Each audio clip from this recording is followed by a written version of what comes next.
Assalamualaikum warahmatullahi wabarakatuh. Kali ini kita masih dalam tema 3, yaitu bahasa Indonesia mengenai kalimat efektif. Lanjutan dari teks eksplanasi. Jadi, ketika kita menulis teks eksplanasi, maka kita juga menggunakan kalimat yang efektif. Nah, tujuan kita belajar, pertama mampu menjelaskan kalimat efektif, kedua mampu membuat kalimat efektif. Sumber belajarnya pada buku antum di halaman 66, pengertian kalimat efektif dan syarat kalimat efektif. Kemudian halaman 71, membuat kalimat efektif dengan menggunakan kosakata yang ditentukan.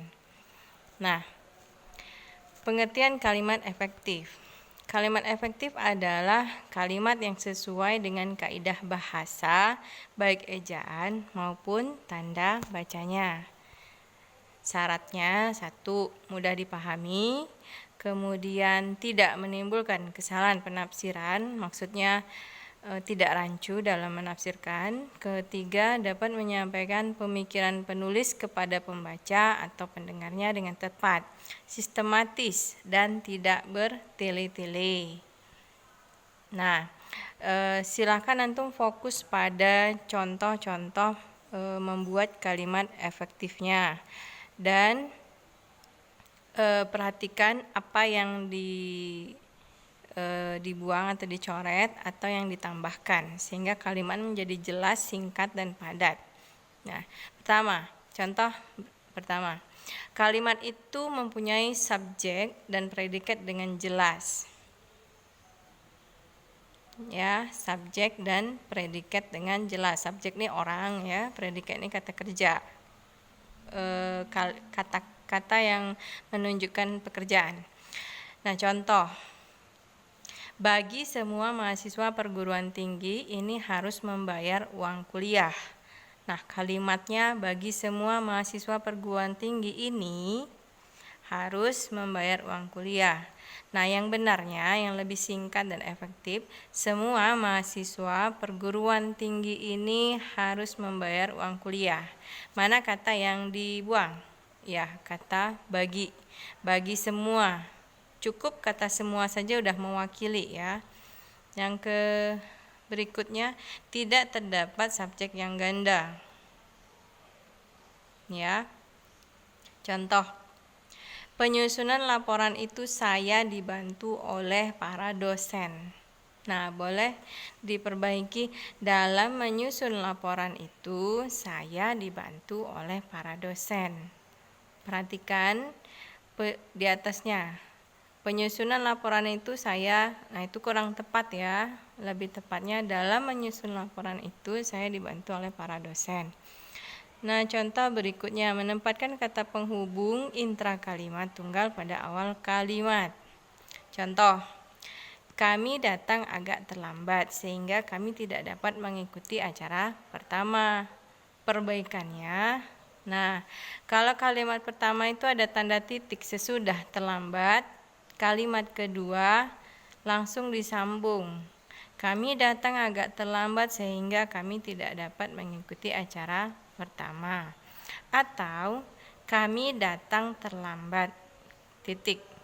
Oleh karena itu, kami tidak dapat mengikuti acara. Berikutnya, predikat kalimat tidak didahului oleh kata yang.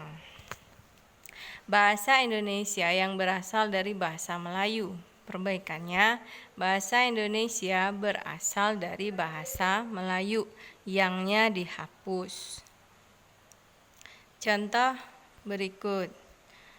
Kalimat yang salah, kakak menolong anak itu dengan dipapahnya ke pinggir jalan. Kalimat yang benar, anak itu ditolong kakak dengan dipapahnya ke pinggir jalan.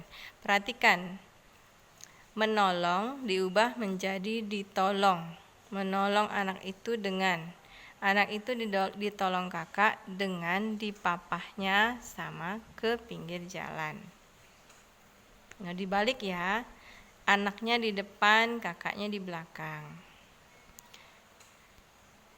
Contoh berikut lagi, kalimat yang salah, dia hanya membawa badannya saja. Yang benar, dia hanya membawa badannya.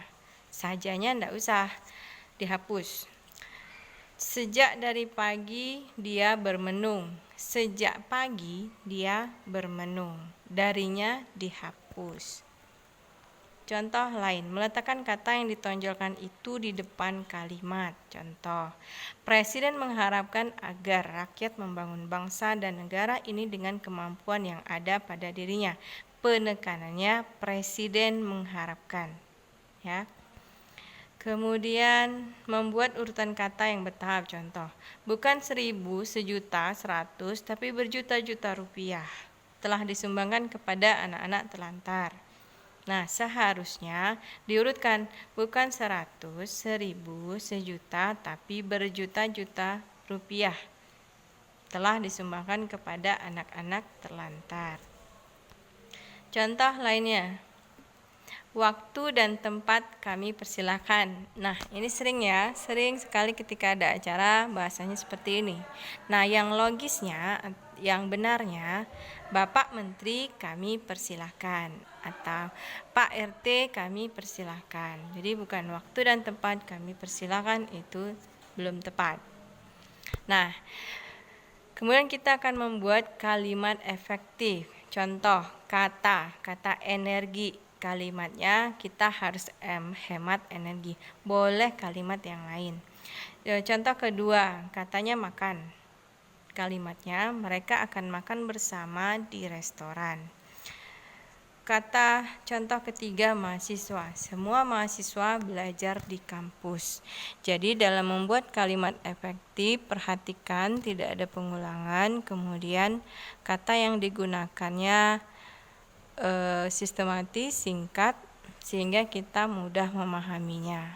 Baiklah, demikian penjelasan mengenai kalimat efektif.